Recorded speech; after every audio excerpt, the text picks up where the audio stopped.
Hallo meine Lieben, hier ist es gerade 5 Uhr morgens oder Viertel nach 5 am Flughafen. Ich heiße Calypso und auf meinem Channel geht es ums Stricken. Ich freue mich sehr, dass ihr da seid. Ich hoffe, es wird nicht zu viele Hintergrundgeräusche geben und ich versuche mir nicht komisch dabei vorzukommen, am Flughafen alleine in die Kamera zu sprechen. Ich versuche ein bisschen zu vloggen, um euch mitzunehmen auf meinen Trip nach Barcelona und um euch Eindrücke mitzubringen vom Barcelona Knits Festival. Ich habe heute meinen Emily Pullover an. Und ja, es ist eigentlich zu früh, weil mein Flug geht erst um 7:30 Uhr, aber ich habe beschlossen, lieber den direkten Bus zu nehmen, der etwas früher gefahren ist, weil auf der S-Bahn-Linie Baustellen sind. Also bin ich lieber auf Nummer sicher gegangen und hoffentlich wird bald mein Geld eingezeigt, damit ich mich bequem hinsetzen kann und ein bisschen essen kann. Ja, ich freue mich sehr auf Barcelona. Ich kenne diese Stadt gar nicht und ich freue mich vielleicht, viele Leute zu treffen, die auch gerne stricken und tolle Wolle zu sehen und auch Kampfsport zu machen. Ich habe nämlich hier noch meinen Kampfsportanzug drunter an. Der ist nämlich so groß, dass er viel Platz im Rucksack einnimmt und deswegen habe ich den jetzt lieber angezogen, weil ich eben nur mit einem Rucksack reise, aber da ist noch ein bisschen Luft im Rucksack für Wolle. Ja, der ist auch nicht so schwer, glücklicherweise habe ich nur Klamotten dabei. Ich wollte eigentlich noch ein Buch mitnehmen über Stricken, aber um das ein bisschen zu studieren, weil ich ja frei habe und Zeit hätte, mich ins Café zu setzen und das zu tun. Aber es war einfach nicht möglich, das noch in meinen Rucksack zu packen. Und ja, genau, mein Flug geht um 7:30 Uhr. Also kann ich hier noch eine Weile sitzen und entspannen. Und ja, kennt ihr das, wenn man so einen Good Hair Day hat und dann eine Mütze aufsetzt, weil es einfach kalt ist und dann sind die Haare platt? Naja, so geht es mir gerade, aber egal. Ich hoffe bald dann anzukommen und mich vielleicht ein bisschen hinzulegen, bevor ich losziehe und mir die Stadt angucke. Ich hoffe, dass es ein bisschen wärmer dort ist als hier zu Hause und dass ich dann auch bei meiner Rückkehr ein spannendes Video für euch zusammenschneiden kann mit tollen Eindrücken von der Stadt und vom Wollfestival und schöne Wolle euch zeigen kann. Und ja, vielleicht gehe ich auch noch ein paar Tanzkurse machen, weil es dort tolle Tanzlehrer gibt und bestimmt auch tolle Tanzpartys. Mal sehen. Übrigens wollte ich noch erwähnen, dass ich nichts zum Stricken dabei habe und auch kein Buch. Das heißt, mir wird jetzt ein bisschen langweilig, bis ich ankomme. Oder ich versuche ein bisschen zu schlafen, aber ich darf meinen Flug nicht verpassen. Ja, ich habe nur Stricknadeln dabei und die wurden zum Glück nicht ausgezogen bei der Security Control. Das ist nämlich mir schon mehrmals passiert, dass die Spitzgegenstände einfach in dem Scanner sehen und dann die Stricknadeln sich angucken und mich das dann immer furchtbar stresst, weil die aus Holz sind und die Leute nicht wissen, wie man damit umgeht und ich dann Angst habe, dass die brechen oder so, aber das ist bis jetzt zum Glück nicht passiert und heute gab es auch keine Probleme mit meinen Stricknadeln. Ich habe nur ein Nadelspiel dabei für Socken. Ja, ich denke, ich werde mir auf jeden Fall einen Strang kaufen, um ein paar schöne Socken zu stricken. Jetzt, wenn ich unterwegs bin, und dann habe ich noch eine Rundstricknadel dabei in 2,75 mm. Also mal sehen, ob die mir was nützt oder nicht. Ja, genau. Also ich setze mich jetzt irgendwo gemütlich hin und esse mein Mandelhörnchen. Ich halte euch auf dem Laufenden. Hallo, meine Lieben. Ich versuch's mal. Ich bin im Parc de Ciutadella in Barcelona und ich mache das mal chronologisch, damit ich selber nicht durcheinander komme. Und ich hoffe, es gibt nicht zu viel Hintergrundgeräusche und dass man mich gut hören kann. Ich spreche jetzt eher laut in die Kamera und versuche mir jetzt nicht dabei ein bisschen komisch vorzukommen, weil hier natürlich einige Menschen sind. Und ja, ich bin Calypso, bei mir geht es ums Stricken. Und ich bin gestern Donnerstag in Barcelona gelandet, circa um 10 Uhr, und dann bin ich erst in meine Unterkunft, habe mich installiert und war einkaufen. Genau, und dann bin ich einmal in meiner Straße zu weit gelaufen und direkt an einem Wollgeschäft vorbeigelaufen. Das heißt, direkt in der Straße von meiner Unterkunft ist ein Wollgeschäft. Ich glaube, ich ziehe das magisch an. Es war ein ganz süßer Laden. Ich füge euch hier mal ein Foto ein und werde euch allgemein in diesem Video immer mal Ausschnitte, Videos und Fotos einfügen, damit es nicht langweilig ist. Und ja, es war ein ganz süßer Laden. Oyambre hieß der, glaube ich, mit einer kleinen Auswahl und sehr schönen Quills. Und ganz hinten war auch ein großer Tisch mit Frauen, die zusammen gestrickt haben. Das war ganz schön zu sehen. Und ja, dann war ich gestern eigentlich in den Ramblas hoch und runter. Und bin die hoch und runter gelaufen in die Ramblas. Es war ganz schön, und dann habe ich noch eine Tanzstunde gemacht mit einer wunderbaren kubanischen Tanzlehrerin, die, ja, es hat einfach super Spaß gemacht und sehr, sehr gute Laune gemacht. Die Leute sind auch hier sehr freundlich und sehr nett, also ich bin sehr gut angekommen in Barcelona. Ich bin zwar ein bisschen müde, weil ich die 2 Nächte, bevor ich geflogen bin, nicht viel geschlafen habe, und letzte Nacht jetzt auch, ich glaube 6 Stunden oder so, aber ja, ich hoffe, dass sich das bessern wird. Und die Temperatur ist wahnsinnig angenehm, so fast 20 Grad, und die Sonne scheint, der Himmel ist blau. Ich laufe hier so im Pulli rum. Zwischendurch ist mal so ein bisschen Wind, aber es ist wirklich sehr, sehr, sehr angenehm und tut einfach nur gut, dieses Klima. Ja, es ist auch sehr, sehr schön in Barcelona zu sein, weil man hier alle Sprachen hört. Also ich höre ganz viel Italienisch und Französisch auf der Straße und auch etwas Deutsch hier und da. Das macht Freude. Und die Leute sind sehr, sehr freundlich, alle sehr nett. Ich fühle mich total wohl. Auch von Spanisch umgeben zu sein, tut mir total gut. Diese Umgebung. Ja, ich freue mich über diesen Urlaub. Ich bin sehr, sehr glücklich. Und bis jetzt habe ich einiges gemacht und bin schon ziemlich viel gelaufen. Ich bin mir sicher, dass es mir nicht langweilig wird, weil ich über eine Woche hier bin, und es gibt auf jeden Fall sehr viel zu gucken und zu tun und zu sehen. Die Architektur ist sehr, sehr schön. Also da so einen Tapetenwechsel zu haben von Berlin ist tut wirklich gut, und ich glaube, bei Berlin gehen ja so ein bisschen die Meinungen auseinander, ob Berlin schön ist oder nicht. Mir gefällt Berlin super gut. Ich finde, Berlin hat einfach so einen besonderen Charakter. Aber ja, Schönheit ist auch Geschmackssache. Ich habe auch keine Ahnung von Architektur, aber hier gibt es schon einige architektonische Meisterwerke, und ich werde versuchen, euch da mitzunehmen auf meinen Spaziergängen, damit ihr auch Eindrücke bekommt von ja, den Ramblas, oder dann war ich noch auf dem Markt Mercat La Boqueria. Da gibt es wirklich sehr, sehr viele Stände, alles Mögliche an Essen.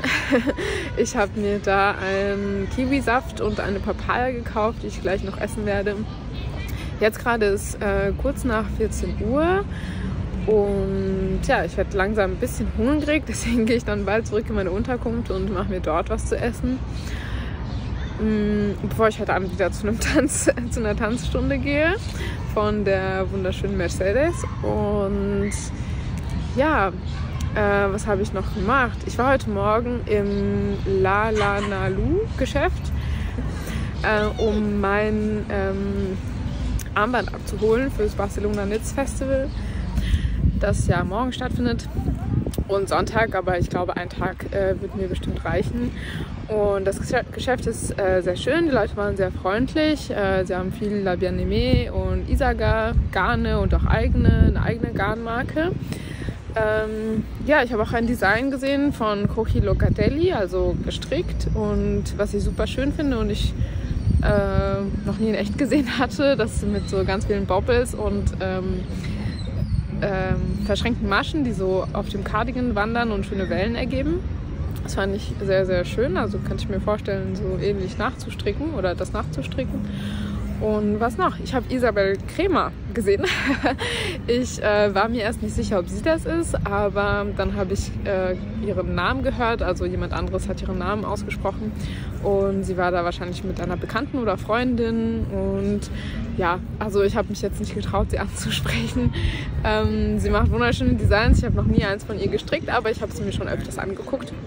Das war auf jeden Fall eine interessante Begegnung, jemanden in echt zu sehen, der schon sehr erfolgreich ist die schon sehr erfolgreich ist mit ihren Designs und auch aus Deutschland kommt. Und ja, das war auf jeden Fall ziemlich spannend. Und ja, jetzt habe ich mein Bändchen und bin vorbereitet, damit ich morgen nicht in der Schlange stehen muss, sondern gleich rein kann und mir nichts vor der Nase weggenommen wird, was ich vielleicht unbedingt haben möchte. Mal sehen. Und ich freue mich auf jeden Fall sehr auf den morgigen Tag. Und heute bin ich jetzt noch sehr viel spaziert. Ich bin noch am Arc de Triomphe vorbeigelaufen oder durchgelaufen und jetzt bin ich gerade im Parque de la Ciutadella. Der Park ist wunderschön. Es gibt eine große Kaskade. Ich habe den Namen vergessen. Auf jeden Fall ist da eine Venus-Statue und ganz oben auf diesem Bogen ist eine Statue ähnlich wie auf dem Brandenburger Tor, eine Kriegerin mit ihren Pferden. Es handelt sich wahrscheinlich um irgendeine Gottheit, kann ich jetzt nicht genau sagen. Aber sehr, sehr schön, da sind viele Menschen und die Stimmung ist sehr schön, sehr angenehm. Ja, ich bin einmal hoch und wieder runtergelaufen, da nehme ich euch auch mal mit. Ja, ich glaube im Moment ist das alles, was ich zu erzählen habe. Vielleicht fällt mir gleich noch was ein. Und dann füge ich das noch hinzu. Aber ich freue mich sehr, dass ihr hier dabei seid und ich hoffe, dass es euch gefällt. Und ich kann euch jetzt ist mein zweiter Tag, also ich bin jetzt ein bisschen länger als 24 Stunden hier und ich kann es euch auf jeden Fall empfehlen, auch mal nach Barcelona zu kommen. Ich glaube, im Moment gefällt mir Barcelona besser als Madrid. Natürlich ist Madrid auch wunderschön, aber ja, irgendwie habe ich jetzt ein bisschen ein Coup de cœur, würde man auf Französisch sagen, also ein Crush vielleicht auf Barcelona. Und die Leute sind super freundlich und ich finde auch, das Katalanische hat auch so seinen Charme. Man sieht sehr viel auf Katalanisch überall stehen und hört hier und da auch Katalanisch, wenn ich das richtig auseinanderhalten kann. Also ich spreche ja perfekt Spanisch und ich finde, Katalanisch ist für mich eine Mischung aus Französisch und Spanisch, etwa. Das ist natürlich linguistisch falsch, das sozusagen bestimmt, aber ja, ich kann das gut lesen und verstehen. Es macht Spaß, irgendwie dazu das zu raten, was das alles bedeutet. Und ja, das gibt hier der Region oder der Stadt nochmal einen besonderen Flair, einfach einen besonderen Charakter. Und was noch, ich versuche jetzt noch zum Meer zu laufen, also zu dem Hafen, der ist nicht mehr weit von diesem Park hier. Und dann gehe ich mal zurück in meine Unterkunft und mache mir ein bisschen was zu essen. Und dann wollte ich noch gerne zu Sagrada Familia laufen, die ist nämlich nicht weit von meiner Unterkunft, um sie mir wenigstens von außen anzugucken, denn der Eintritt kostet da, ich weiß nicht, 30 € oder sowas und das finde ich ein bisschen viel. Ich glaube, für das Geld schaue ich mir lieber ein anderes Museum an, aber von außen möchte ich die auf jeden Fall mal gesehen haben. Genau, bevor ich dann heute Abend wieder zu einer Tanzstunde gehe und die Hüften schwingen gehe, aber hoffentlich nicht so spät. Heute ist der Kurs 1 Stunde früher als gestern, das ist gut, damit ich ein bisschen früher wieder nach Hause komme und ins Bett kann. Hallo, morgen ist es Samstag in Barcelona, es ist 10 Uhr morgens. Und gestern habe ich es leider nicht mehr zu Sagrada Familia geschafft. Da war ich etwas zu müde und habe mich dann ein bisschen hingelegt, bevor ich noch zu meiner Tanzstunde gegangen bin mit Mercedes Ayud. Und es war super, super toll. Man spürt so richtig, wenn man tanzt, dass danach die Körperhaltung viel besser ist und man gerade sitzt und sich viel wohler fühlt und gerade steht und alles. Das tut auf jeden Fall sehr, sehr gut und ja, Mercedes hat mir auch Videos geschickt. Das heißt, ich werde vielleicht hier ein Video einfügen von der Tanzstunde. Das ist kubanische Salsa mit anderen Einflüssen Und ja, leider kann ich aber dann die originale Musik nicht verwenden, aus Copyright-Gründen. Aber naja, ihr könnt auf jeden Fall einen Eindruck bekommen von der Salsa-Stunde und einfach mit irgendeiner anderen Musik, die dann nicht perfekt dazu passt. Aber ich freue mich sehr, sehr. Das Wetter ist super angenehm. Das World Trade Center, wo das Barcelona Nits Festival stattfindet, macht in 5 Minuten auf. Und ich habe mir jetzt erstmal Frühstück bestellt und eine heiße Schokolade in einem Café in der Nähe. Das heißt, ich bin schon ganz in der Nähe vom Meer an der Barceloneta. Und ich freue mich riesig. Ich habe mir schon den Plan angeguckt mit den ganzen Ausstellern. Und ja, mal sehen, was mich so erwartet. Ich bin wirklich sehr gespannt, was es alles zu gucken gibt. Und ja, also ich nehme euch auf jeden Fall mit und werde versuchen, so viel wie möglich zu filmen und Fotos zu machen.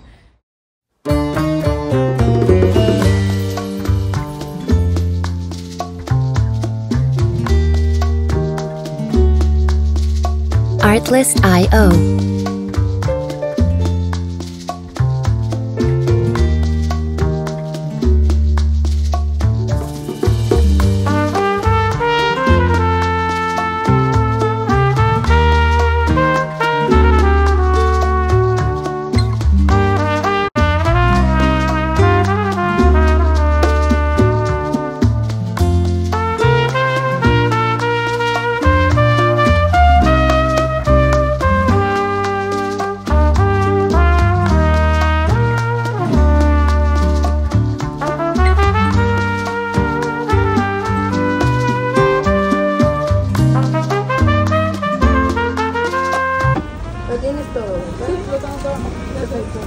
So sieht mein leckeres Frühstück aus. Ich habe mir einen Granola-Toast bestellt mit Avocado und ganz viel Grünzeug und eine heiße Schokolade.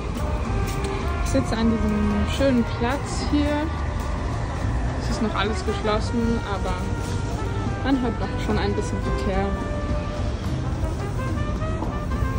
Ja, so sieht der schöne Platz aus und meine Idee für heute, ich habe gedacht, um mir mein Budget gut einzuteilen, denke ich werde eher versuchen, Garn zu kaufen, das ein bisschen hochwertiger und teurer ist und dafür dann weniger Garn. Das wäre so die Idee, weil ich ja eben nicht endlos viel Gepäck mitnehmen kann und auch nicht so viel stricken kann. Deswegen, ich mag nicht so einen riesen Vorrat haben. Deshalb werde ich mir schon immer ganz gut überlegen, was ich kaufe und wie, weil normalerweise mache ich mir mal einen Plan und habe schon eine Idee, was ich stricken möchte, bevor ich mir das Garn kaufe. Und das ist jetzt heute nicht der Fall, sondern ich kaufe einfach spontan und das ist für mich ein bisschen schwierig. Deswegen werde ich eher versuchen, dazu zu tendieren, etwas hochwertigere Garne möglicherweise zu kaufen und dafür lieber etwas weniger an Menge, weil ja auch ich nicht so viel mitnehmen kann im Flugzeug. Und ja, ich glaube, ich sehe ein bisschen rot aus. Ich hatte tatsächlich gestern noch ein bisschen einen Sonnenstich, nachdem ich noch am Strand unterwegs war und es war sehr schön und ich habe mich an den Strand gesetzt, es gab schöne Wellen und das Wasser sah schön aus und 1-2 Personen waren auch im Wasser drin, obwohl es bestimmt ziemlich kalt ist. Ja, ich bereue es ein bisschen, meinen Hut nicht mitgebracht zu haben. Eigentlich bin ich total der Hutmensch, aber dann habe ich doch meine Mütze eingepackt, als ich noch in Berlin war und weil ich dachte, nein, ich übertreibe es voll, ich werde keinen Hut brauchen, aber doch, ich hätte vielleicht doch meinen Hut einpacken sollen. Aber naja, die Mütze kann mich ja auch ein bisschen von der Sonne schützen und ja, ich hatte auch endlich eine erholsame Nacht. Ich fühle mich ausgeruht und habe keine Kopfschmerzen. Gestern hatte ich ein bisschen noch Kopfschmerzen von der Sonne und ja, ich freue mich auf jeden Fall auf den Tag. Ja, wir laufen jetzt hier am Hafen entlang. Hier sind die ganzen Segelschiffe. Es ist warm. Ich habe meine Mary Wallen Jacke an und noch eine Bluse drunter und noch mein Cerise-Top darunter. Ja, in der Sonne ist es warm. Ich habe auch keine Sonnenbrille dabei. Ich glaube, ich habe meine Brille, die gleichzeitig auch Sonnenbrille ist, zu Hause vergessen. Ich habe sie heute Morgen nicht gefunden. Aber ja, was ich sagen wollte ist, hier sind schöne Palmen und die Segelschiffe. Ich hoffe, man hört den Verkehr nicht. Und was ich sagen wollte, ist, dass ich es ziemlich toll finde, dass in den letzten Jahren Stricken und Handarbeiten so einen Boom erlebt, weil ich mache das schon seitdem ich 10 Jahre alt bin, also seit 20 Jahren, und damals war das noch nicht so oder ich habe es einfach nicht mitbekommen. Aber ja, das Barcelona Knits Festival hat jetzt seine 6. Edition und das heißt, ja, Stricken und Handarbeiten erlebt so einen Boom und eine Erneuerung. Also es ist nicht mehr etwas, was man nur zu Hause macht und vor anderen versteckt, sondern wirklich, da ist eine große Community entstanden. Und die Tatsache, dass das Festival auch in so einer großen Location wie das World Trade Center in Barcelona stattfindet, da direkt am Hafen, zeigt ja auch, dass das Stricken und Wolle und Handarbeiten und alles, das Ganze drumherum, ja, einfach einen neuen Wert gewonnen hat. Und das freut mich sehr, dass da dass es so boomt. Das ist sehr, sehr schön. Ich finde, das passt auch zu dem Wandel, den wir brauchen als Gesellschaft, zu einer nachhaltigeren und umweltfreundlicheren Gesellschaft. Natürlich ist so eine Messe zum Kaufen gemacht und zum Konsumieren, aber ich denke, dass man, wenn man seine Kleidung selbst herstellt, auf jeden Fall etwas bewusster konsumiert. Und ja, also es ist nicht, streng genommen, nicht meine erste Messe. Im Endeffekt ist es ja eine Messe. Man nennt es Festival. Es gibt ja für alles mittlerweile Festivals. Ich habe den Faden verloren. Ich wusste nicht mehr, was ich sagen wollte. Aber die Tatsache, dass eben genau, es ist nicht meine erste Messe, streng genommen, sondern ich war schon zweimal auf der H+H in Köln. Das ist ja die größte Handarbeitsmesse weltweit. Aber das handelt sich um eine Messe für Fachleute. Und da kann man jetzt nicht so Wolle shoppen, so wie heute, nehme ich an. Auf der H&H in Köln ist es mehr, ja, um Geschäftsbeziehungen zu knüpfen, und ein bisschen Garne kann man auch kaufen, aber das ist nicht der Fokus. Deshalb freue ich mich jetzt auf dieses Festival, weil hier geht es ja wirklich um den Endkonsumenten sozusagen und um die Community, um die Menschen, die einfach gerne stricken zusammen und sich austauschen wollen. Und ja, hier vorne ist eine kleine Baustelle, deswegen bin ich, glaube ich, bin auch gleich da. Ja, ich musste noch circa 1 Kilometer laufen von meinem Frühstückscafé zum World Trade Center, und natürlich war der Spaziergang sehr schön. Und ich sehe rechts und links schon Damen mit Strickjacken und so weiter. Also ich bin auf jeden Fall an der richtigen Adresse. Ja, ich hoffe, dass der erste Schub schon drin ist, weil es ist 10:30 Uhr, und dass ich dann ganz schnell reinkomme und nicht anstehen muss. Ja, also das war jetzt noch ein schöner Spaziergang und es ist warm. Ich freue mich auf den Tag. Ich hoffe, dass es keine Klimaanlage gibt da drin. Da bin ich mal furchtbar empfindlich. Aber ich habe ja genug. Ich bin da gut genug angezogen.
es ist jetzt 15 Uhr circa. Ich bin immer noch am Hafen, aber ich habe das Festival jetzt verlassen.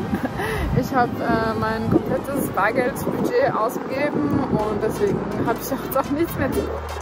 Aber es war sehr, sehr schön. Ich habe ganz tolle Eindrücke gesammelt, wunderschöne Garnen gesehen und versucht, so gut es ging zu filmen und Videos oder Fotos für euch zu machen. Weil es gab wirklich Menschenmassen, vor allem heute Morgen, als ich angekommen bin. Später, als ich ein zweites Mal in die Halle gegangen bin, war dann keine Schlange mehr, aber es war immer noch sehr voll. Also hoffe ich, dass die Fotos und Videos einigermaßen gut geworden sind. Und ja, ich habe Isabel Kremer gesehen und auch die Designerin Kate France war da. Dann habe ich eine Teststrickerin von mir getroffen, die Jana. Wir hatten uns vorher schon verabredet und ja, es war sehr schön, sie kennenzulernen. Und wir haben zusammen einen Saft getrunken.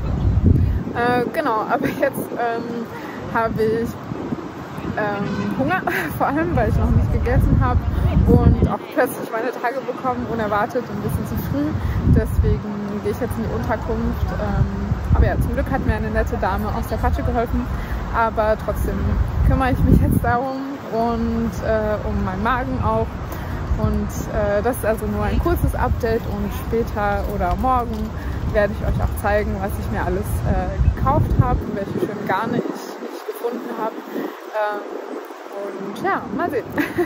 Ich bin gespannt, wie der Tag dann weitergeht. Das Wetter ist wunderschön und der Hafen und vielleicht seht ihr das Segelschiff, was hier so hinter mir jetzt vorbeifährt. Es sieht traumhaft schön aus, das Wetter und die Lage von dem Festival war auch toll.